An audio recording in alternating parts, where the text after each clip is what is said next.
Genesis chapter 3 verse 1 hanggang 24. Nagkasala ang tao. Ang ahas ang pinakatuso sa lahat ng hayop na nilikha ni Yahweh. Isang araw, tinanong nito ang babae, "Totoo bang sinabi ng Diyos na huwag kayong kakain ng anumang bungang kahoy sa halamanan?"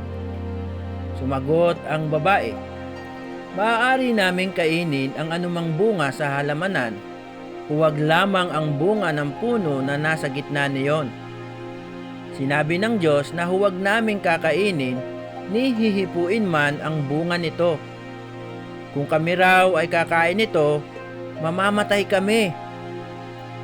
Ngunit sinabi ng ahas, "Hindi totoo yan. Hindi kayo mamamatay. Sinabi lang yan ng Diyos sapagkat alam niyang kung kakain kayo ng bunga niyon ay makakaunawa kayo. Kayo'y magiging parang Diyos at malalaman ninyo ang mabuti at masama."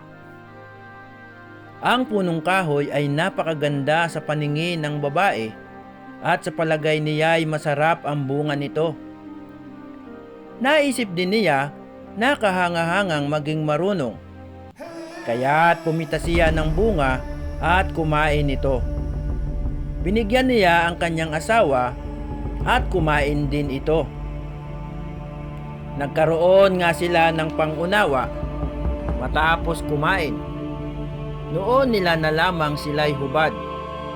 Kaya kumuha sila ng mga dahon ng igos, pinaghati-hati nila ang mga ito at ginawang panakip sa katawan. Nang dapit hapon na, narinig nilang naglalakad sa halamanan ang Panginoong Yahweh. Kaya't nagtago sila sa mga puno. Ngunit tinawag niya ang lalaki at tinanong, "Saan ka naroroon?" Natakot po ako nang marinig kong kayo'y nasa halamanan. Nagtago po ako sapagkat ako'y hubad." Sagot ng lalaki. Nagtanong muli ang Diyos, "Sinong may sabi sa iyong hubad ka? Bakit? Kumain ka ba ng bungang ipinagbabawal ko?" Kasi po, pinakain po ako ng babaeng ibinigay ninyo sa akin." Tugon ng lalaki.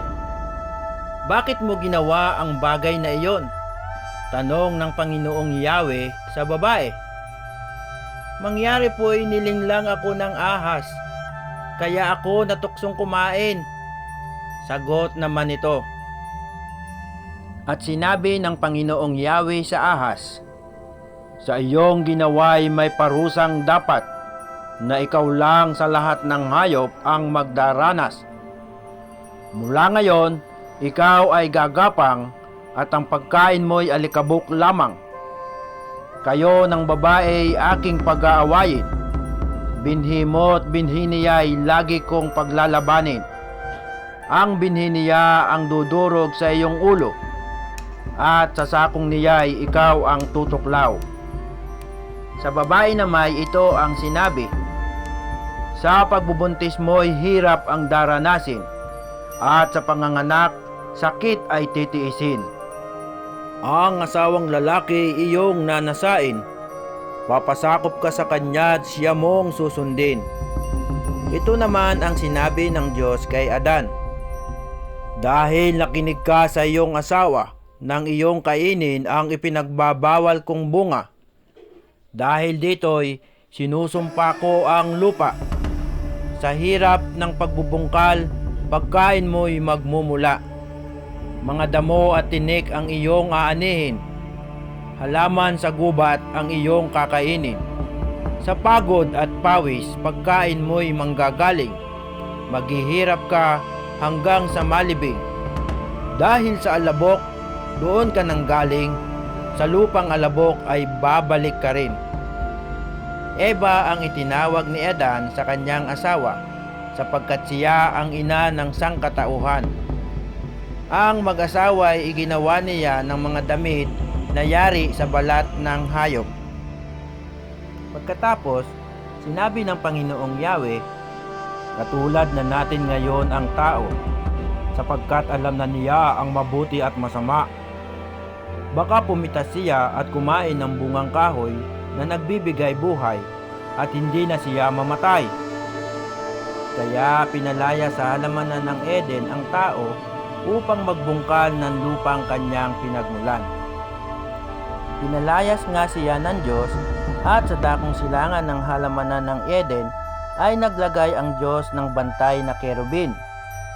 Naglagay rin siya ng espadang nagniningas na umiikot sa lahat ng panig upang hindi malapitan ni numan ang punong kahoy ng buhay.